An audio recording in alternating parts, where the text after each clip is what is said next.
If you're planning to move to Miami, you want to watch this video. Maybe you're thinking, what about if I regret it? Or maybe what about if it's not what I think? And before we get into our 6 things today, my channel is all about Miami, like new constructions, living in Miami, and real estate. So if you're a local or you are thinking about moving here, hit that subscribe button that will keep you up to date in all things Miami. Okay, so let's get straight into the video. The first point that I will say is the weather, which is not friendly sometimes. So if you're a sensitive person to certain weather changes, you must consider this option before moving to Miami. Much like Florida, it's relatively hot, where you can expect a tropical rainy climate and lots of heat and humidity. In general, we know it is hot, but it is not extremely hot either in Miami. Like, we think of other states like, let's say, Nevada or maybe Texas or Arizona. So Florida's average of 237 days of the year of sunshine, in Miami between 245 and 255 days, undoubtedly beating the US average of 205 days of sunshine. But you can also expect that at the moment it's super sunny and 5 minutes later it's raining so hard that it looks like a storm. Hurricane is occurring outside from nowhere and vice versa. Now in summertime, the hottest months are between July through October, which also rains a lot. Due to these rains, the city is sometimes prone to floods like we have experienced in previous years. Flooding is a terrible reality that people of this area have no choice but to learn to live with and enjoy the rest of the vibes. Some areas more than others, but certainly it's a reality. Now, that's the same season as the hurricane season. A lot of people ask me particularly about these two. The hurricane season starts on June 1st and ends on November 30th. The most active time of the hurricane season is always between August and October. Fortunately, we have not had a direct hit from major hurricanes in Miami in recent years. Yes, Florida residents must deal and live with the idea of hurricanes, but hurricanes could be more predictable than other natural disasters. For example, in other cities must deal with either earthquakes or maybe fires, huge tornadoes, etc. At least with hurricanes, you can get prepared with enough time in case your area or your city will get a possible hit by a storm. And I am originally from Puerto Rico, and Iceland in the Caribbean that is in the path of hurricanes like us in Florida that have got hit by major hurricanes almost every year, unfortunately. So I know what I'm talking about. Even though Florida is on the hurricane's path, it doesn't mean it will always get hit. So you just need to be aware of it though. In terms of building codes in real estate, I think this is very important for you to understand. After Hurricane Andrew in 1992, Miami-Dade and Broward counties had to update and reinforce their building code. Now the latest, the South Florida Building Code eliminates the construction of stick frame houses in South Florida and now must be block, concrete pillars, hurricane strap roof, and other stuff. So meaning the building code down here is very strict. This is super important for you to understand and to keep in mind. Now winters are too short in Miami, if we even have, because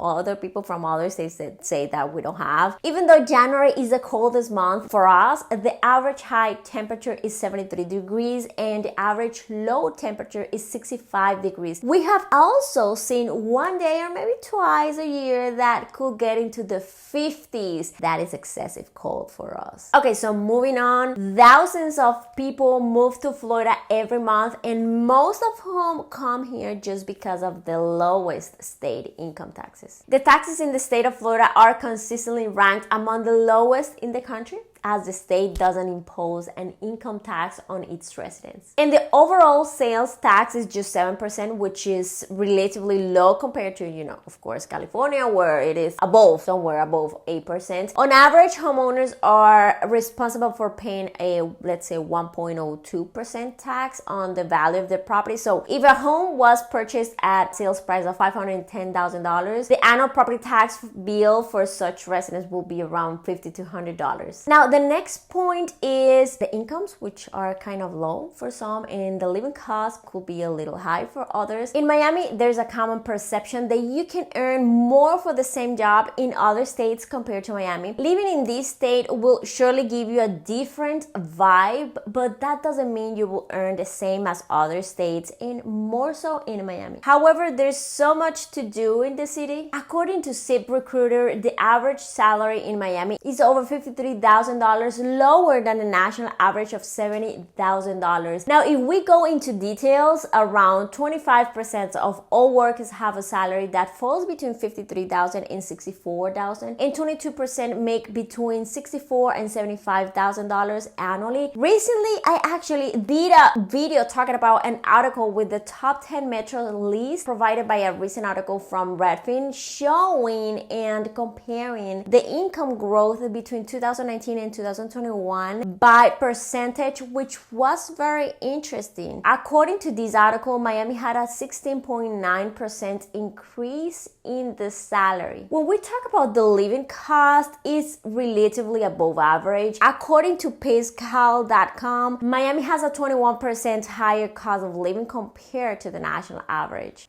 The next point is exciting for some. You can even live here without a car. So lots of people are living a happy life here with empty garages, if they even have one. So yeah, it is possible to live in Miami without needing a car, but this is entirely dependent on the neighborhood. In Miami, residential neighborhoods may be found within a short walking distance of businesses and services in downtown Miami, Brickell, maybe Coral Gables, maybe Midtown Miami, and there are others. That means if you have a job in your neighborhood and it's a 15-minute city, you can easily either rely on public transit, walking distance, bike, in ride-sharing services when you want to go to other parts. But if your work office is some miles away from your home and the stores and markets are not in a reasonable range, then having a car is a must. So you can consider this point as well before moving to Miami. I also did a full video talking about the cities and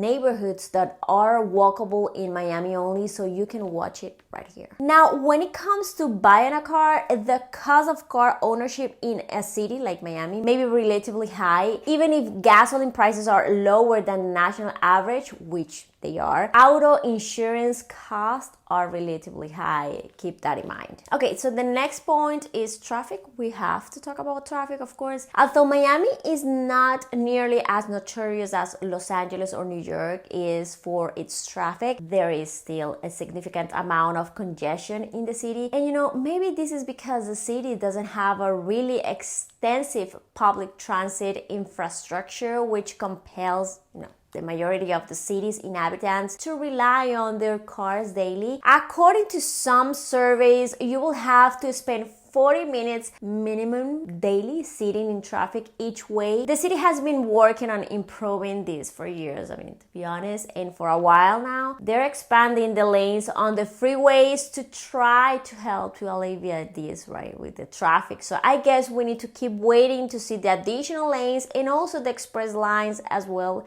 in some areas. We also have to add to this list the things to do here in Miami. It is really how much you can do and what we have to do here in Miami as a local. We have things for everyone, for all type of lovers. So for fashion lovers, art, golf, boat lovers, cruise lovers, food lovers, cultural lovers, sport, concert lovers, luxury lifestyle lovers, you name it. For the beach lovers, you can jet ski, you can take a boat, go snorkeling, dive, kayaking, paddleboarding with an amazing view and so much more fun. For the natural outdoor lovers, we have plenty of parks, tropical wonderland gardens, botanic parks, and the best sunsets. In Miami, the sunsets are gorgeous. We have a lot of parties going on also every week, like rooftop parties, music festivals, nightclubs like Mango's Tropical Cafe. Now, for the fashion lovers, we have lots of fashion designer stores in the city, but also the city holds a lot of fashion events throughout the year. You can also explore the vibrant and huge art decos the city has with lots of art events. We also are the first city in the world to have all major sports in the city for the sport lovers. We have, the best teams like the Miami Marlins, Miami Heat, Miami Dolphins, and others. We have places like Everglades, like Wynwood Walls, different museums, farmers market to go and pick your own strawberries that you can visit.